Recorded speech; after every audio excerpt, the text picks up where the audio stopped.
Kim Jong-un owns a private train. It is bulletproof, weapons-equipped, stocked with the finest food and alcohol on the Korean peninsula, and staffed by a carefully selected team of young women, whose job description the state has never officially published. It travels at night. It moves without announcement. And it is, by most accounts, the safest place on earth to be. If you happen to be Kim Jong-un, this is your complete guide to riding the most paranoid train in the world. So, before you get comfortable, let me know in the comments where you're tuning in from and what time it is for you. It's always fascinating to see how far these stories travel. And take a moment to like the video and subscribe. Buckle up. Or in this case, all aboard. Let's dig in. Before we board, a reasonable question. Why does the supreme leader of a nuclear-armed state travel by train in the first place? The answer, comrades, is paranoia. Specifically, the extremely rational paranoia of a man who has spent his entire rule eliminating people who might want to eliminate him. Kim Jong-un does not fly commercially. This is not a preference. It is a security doctrine inherited from his father, who inherited it from his grandfather, making the Kim family's aversion to commercial aviation one of the most consistent policies in the kingdom's 70-plus-year history. The logic is sound. A commercial aircraft is a sealed metal tube at 35,000 feet. With a single point of catastrophic failure, it can be shot down, sabotaged on the ground, or simply made to malfunction by anyone with sufficient access to the maintenance crew. For a leader whose domestic security apparatus is specifically designed to prevent exactly the kind of insider threat that takes down aircraft, putting yourself in one requires a level of trust in other human beings that no Kim has ever demonstrated. Kim Jong-un's father Kim Jong-il had a clinical phobia of flying that went well beyond rational security concerns. He reportedly never boarded a commercial flight in his adult life, when diplomatic obligations absolutely required travel. To China, to Russia, to anywhere with a border crossing, he went by train. His personal train became so central to his rulership that it functioned less as a transport vehicle and more as a mobile seat of government, a rolling palace from which he could conduct state business, receive briefings, and maintain the illusion of omnipresence, while physically moving from one point to another. Kim Jong-un inherited the phobia, the train, and the political logic behind both. But he also upgraded the concept considerably. Where Kim Jong-il's train was a product of the 1970s and 80s, functional, heavily modified, but essentially a Soviet-era rail platform dressed up with better furniture. Kim Jong-un's fleet represents something more ambitious. The current trains are purpose-built for a specific kind of ruler, one who is paranoid enough to need a mobile fortress, wealthy enough to make it comfortable, and politically astute enough to understand that the train itself is a statement of power. In North Korea, being seen on your private train is not a sign of technological backwardness. It is a sign that you are the kind of leader who can shut down an entire national railway network at a moment's notice, commandeer every track on the peninsula, and move in absolute secrecy, while the rest of the country waits. And the rest of the country does wait. When the supreme leader's train is moving, civilian and freight traffic halts. Not redirected. Halted. The entire North Korean rail network, such as it is, pauses. Stations are cleared. Crossings are sealed. Security personnel are deployed at intervals along every meter of track the train will use. The ordinary citizen standing at a rural platform, watching their delayed train sit motionless on the tracks, does not know why service has stopped. They do not ask. They wait. That is the first and most important thing the train communicates. Everything stops for this. Now let's talk about the vehicle. North Korea does not publish a brochure for the supreme leader's private train. There is no official specification sheet, no state media tour, no architectural digest feature on the interior design choices. What we know comes from 4 sources: satellite imagery, defected testimony, the accounts of foreign dignitaries who have traveled on or alongside it, and the occasional glimpse provided by state media footage, carefully framed, never revealing more than the regime intends. From satellite imagery, analysts have identified a fleet of dedicated train sets, kept at secure facilities near Pyongyang, These are not single carriages but full consists. Multiple cars linked together, with distinctive features visible even from orbit. The cars are longer than standard North Korean rolling stock. They have modified undercarriages, consistent with arming. Some imagery has shown what appear to be anti-aircraft installations, integrated into certain cars. A detail that sounds theatrical, until you remember that Kim Jong-un has spent considerable effort reminding the world that people are trying to kill him. The arming is not cosmetic. Intelligence assessments and defector accounts both describe a train built to survive. Not just small arms fire, but rocket-propelled grenades. And, in the most optimistic specifications, light artillery. The windows, where they exist, are multi-layered bulletproof glass. The exterior walls of the key carriages are reinforced to a standard that makes the train substantially heavier than its civilian equivalent, which is why it travels more slowly than you might expect. For a head of state conveyance, speed has been sacrificed for survivability, which tells you something about how Kim Jong-un's security team thinks about threats.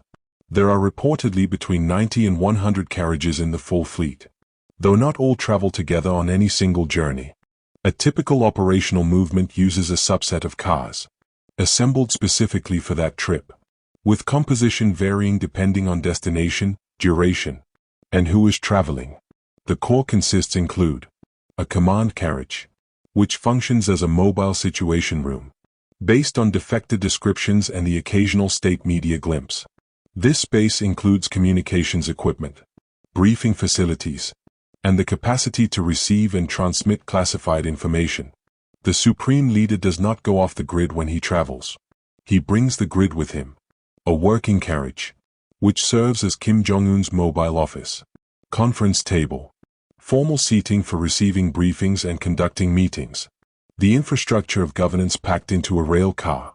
Multiple accounts describe him holding full cabinet-level meetings while the train is in motion. Officials sitting across from him with their mandatory notebooks open, writing down everything he says. At 60 kilometers per hour through the North Korean countryside.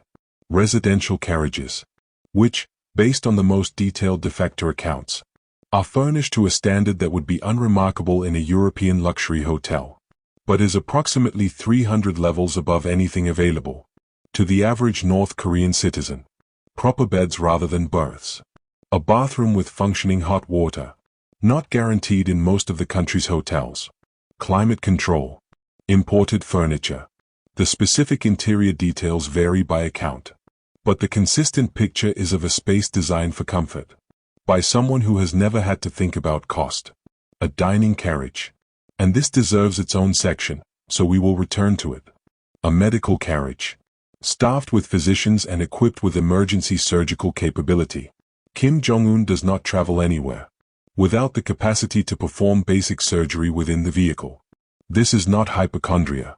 It is the logical conclusion of being a man whose closest associates have a documented tendency to disappear. Security carriages. Carrying the personal protection detail that travels everywhere the supreme leader goes. The guard command officers whose entire professional existence is organized around ensuring nothing happens to the man in the residential car. And communications carriages, which maintain the encrypted links to Pyongyang, to the military command structure, and to whatever international interlocutors Kim Jong-un is currently choosing to engage with. The train is, at all times, a fully functional node in the North Korean command and control architecture. The total weight of a full operational consist, with arming, equipment, and personnel, is estimated to be substantial enough that it requires specially assessed track. One of the reasons advanced security teams travel the route before the main train, checking not just for threats, but for structural integrity. Here is where the operational paranoia becomes genuinely impressive. When Kim Jong-un travels by train, the journey begins days before he boards. The security preparation for a domestic trip follows a layered protocol that, based on defector and intelligence accounts, works roughly as follows. First, the route is selected and classified at the highest level. Not the destination, the route. In a country where railway infrastructure is limited, and options are constrained by geography, There are only so many ways to get from Pyongyang to any given point. The selection of which specific tracks to use, which stations to pass through, which junctions to cross, is made by the security apparatus, and shared on a strict need-to-know basis. Second, the route is physically inspected. Security personnel travel the entire planned route in advance, on foot in some sections, by vehicle in others, checking for anything that doesn't belong. Bridges are assessed. Tunnels are inspected. Every crossing is examined for signs of tampering. In sensitive areas, particularly those close to the Chinese or South Korean borders, this inspection is conducted by dedicated units, whose only job is railway security for state leadership movements. Third, the track is cleared and sealed. Civilian rail traffic is halted on all lines that share any infrastructure with the planned route. Station personnel are replaced or augmented with security officers. Civilians in station areas are moved. This happens without public explanation. The train network simply stops working in the relevant area, and no one is officially told why. Fourth, a decoy protocol is activated. This is the detail that most clearly illustrates the level of threat Kim Jong-un's security team believes they are managing. Before the main train moves, one or more decoy trains, similar configurations, similar timing, begin moving on adjacent routes. If someone is watching the North Korean rail network, by satellite or by human intelligence, and tracking a train they believe carries the supreme leader, they may be tracking the wrong one. The rail train departs separately, sometimes after the decoys have drawn attention, sometimes simultaneously on a different line entirely. Fifth, the main train moves at night, at reduced speed, with lights minimized where security considerations permit, and with security personnel stationed at intervals along the route, outside the vehicle. These are not just guards at crossings.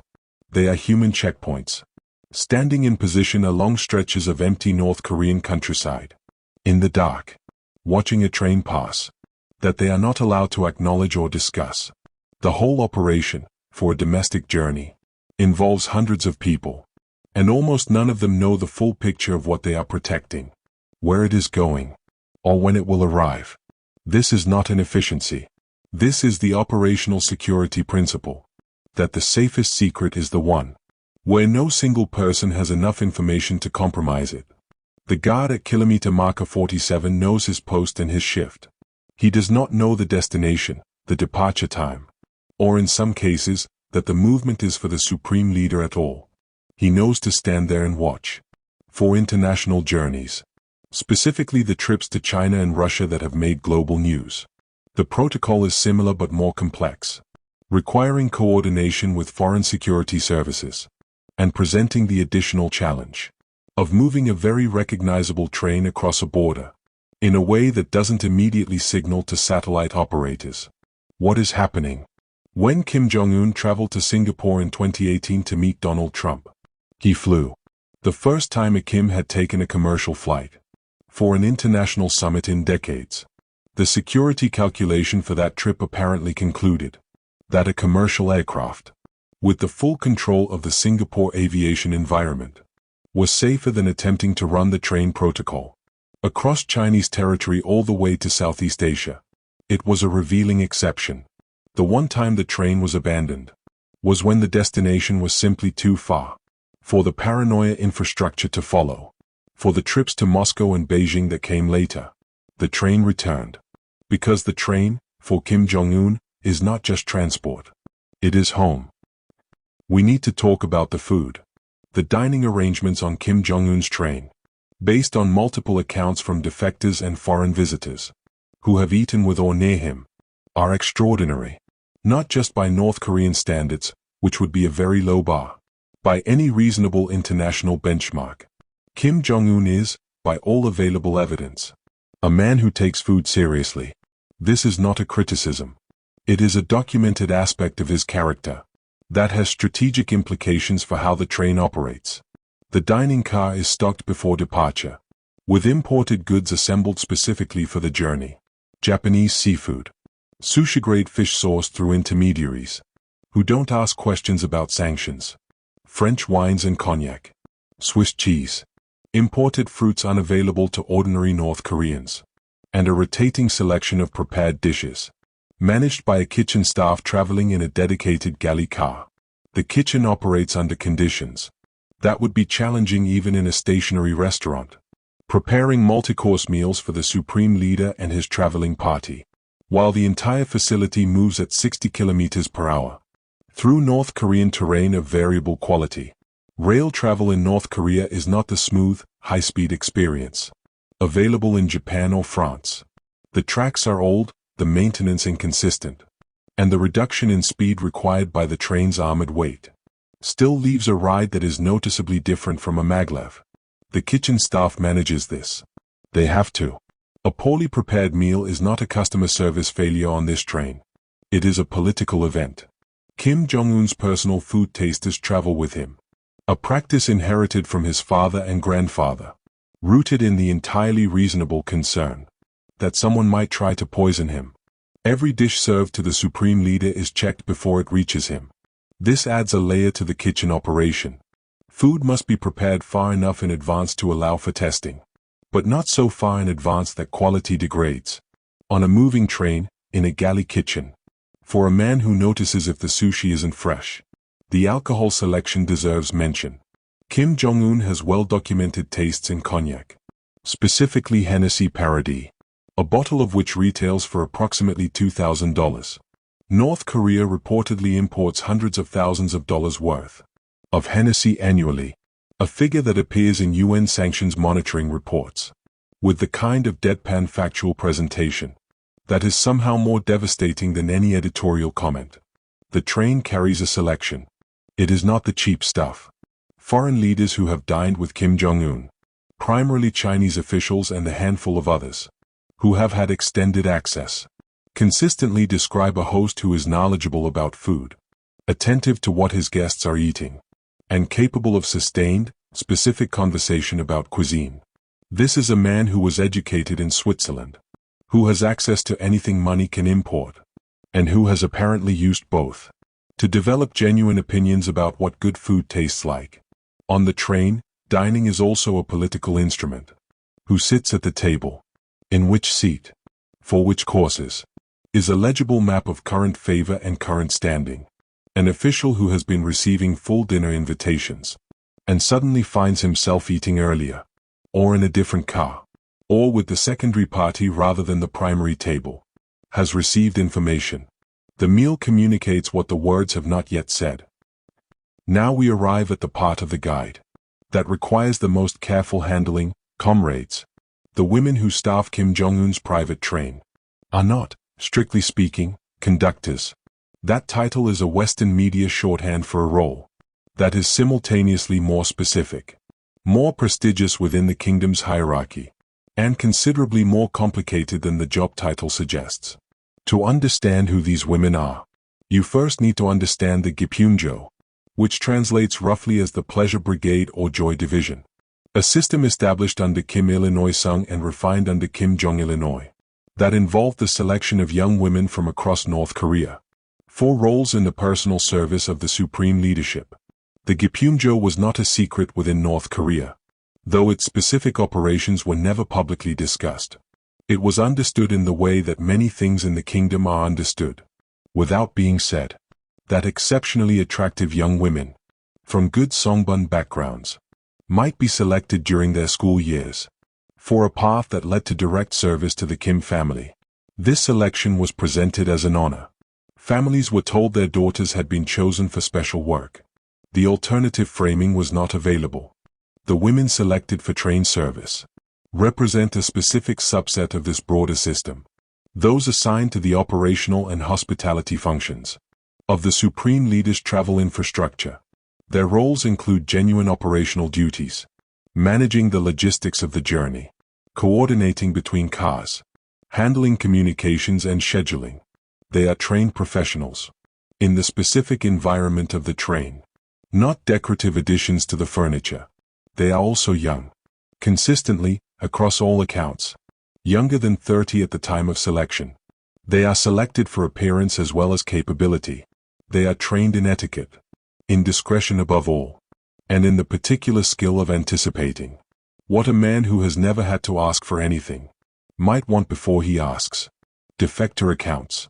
Primarily from former regime insiders, with proximity to the travel arrangements, rather than direct participants, who are essentially never heard from. Describe a rigorously managed environment. The women on the train operate under surveillance, as comprehensive as the security apparatus surrounding the train itself. Their communications outside the travel group are restricted. Their personal lives are managed by the organizations they work within. What happens on the train stays on the train, not as a culture of informal discretion, but as a formal operational security requirement, enforced by the state security apparatus. What exactly the role entails, beyond the documented hospitality and logistics functions, is the question that defector accounts answer, with carefully calibrated vagueness. Former regime insiders who have spoken to journalists and researchers consistently imply more than they state, describe a context rather than events, and stop short of specific claims that they cannot personally verify. The picture that emerges is of an environment in which the boundaries between professional service and personal availability are deliberately kept ambiguous, a deliberate design choice that keeps the women in a state of managed uncertainty about the exact nature of their obligations. What happens to them afterward is the darker part of the story. Service in the Gypyumjo system, including train service, is not a permanent career. Women age out, are reassigned, or leave the service for reasons that are not publicly discussed. The transition is managed by the state. Some marry into the party apparatus. Some are assigned to civilian roles, with preferential treatment reflecting their previous service. Some simply disappear from the accounts, which in North Korea is its own kind of answer. The one consistent element across all accounts is that the women who served the Kim family's personal infrastructure carry that knowledge for the rest of their lives, and the regime is very aware of this. Former Gypyumjo members and their families are subject to ongoing surveillance. The information they carry about routines, preferences, vulnerabilities, the private behavior of the supreme leader, is exactly the kind of information that foreign intelligence services would pay considerable sums to access. This is, incidentally, one of the reasons the selection process emphasizes family loyalty scores so heavily. A woman whose entire extended family is embedded in the North Korean system has very strong incentives to maintain her discretion. Her silence protects not just herself, but everyone she loves. The train, in this context, is a sealed environment, in which everyone, from the generals receiving briefings in the command car, to the kitchen staff managing the galley, to the women managing the hospitality, is bound by the same fundamental contract. You are here because you are trusted, and you will remain trusted, only as long as you give the regime no reason to doubt you.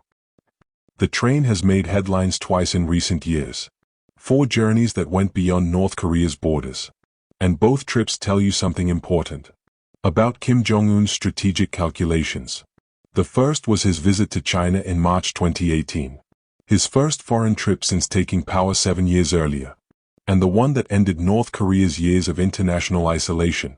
After the completion of the nuclear program, he traveled by train to Beijing, met Xi Jinping, and returned. The significance was less in the content of the meeting than in the method of travel. Kim Jong-un chose to enter China on his own rolling fortress, rather than fly into a Chinese airport, request a Chinese state aircraft, or use any transport infrastructure that was not his own.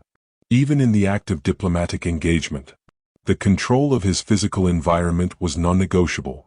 The train was spotted crossing the Chinese border by satellite operators and railway enthusiasts who track such things, creating a brief global guessing game. Before the meeting was confirmed, the characteristic configuration of the consist, the specific cars, the security positioning, the operational profile, was recognizable to analysts who had been studying North Korean railway intelligence for years. The attempt at secrecy was not entirely successful, which is worth noting. Even the most elaborate operational security protocol is not invisible to a world with commercial satellite imagery, open-source intelligence analysts, and a very large number of people paying close attention to North Korean rail movements. The second notable international journey was to Russia. First to Vladivostok in 2019 to meet Vladimir Putin, and then the more significant trip in 2023, when Kim Jong-un traveled to the Vostochny Cosmodrome in the Russian Far East. The 2023 journey attracted extraordinary attention because of its timing. North Korea was in the process of supplying Russia with artillery ammunition for the war in Ukraine, and the meeting between Kim and Putin was understood to be partly a negotiation about the terms of that relationship. The train crossed into Russia through the border crossing at Kazan, the same point used in 2019, and traveled through Russian territory in a configuration that the Russian security services had clearly prepared for. The tracks cleared, the stations secured, the entire operation conducted with the kind of bilateral coordination that requires significant advance planning, and a level of trust between security services that reflects the broader warming of the relationship. Observers who tracked the journey noted that Kim Jong-un appeared to be in excellent spirits throughout. The footage from meetings at the Cosmodrome showed him genuinely engaged, visibly excited by the rocket technology on display, conducting himself with the confidence of a man who had traveled comfortably and arrived well rested, which, given the dining car and the residential carriage, and the medical team and the entire rolling infrastructure, designed to keep him comfortable and secure, is not surprising.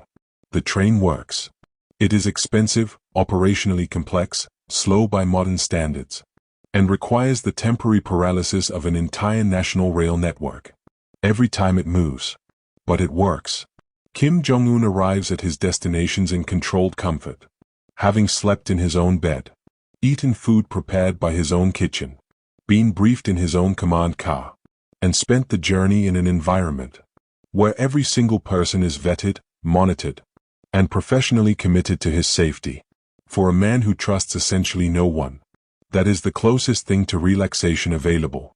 So there you have it, comrades. Your complete guide to riding Kim Jong-un's bulletproof train.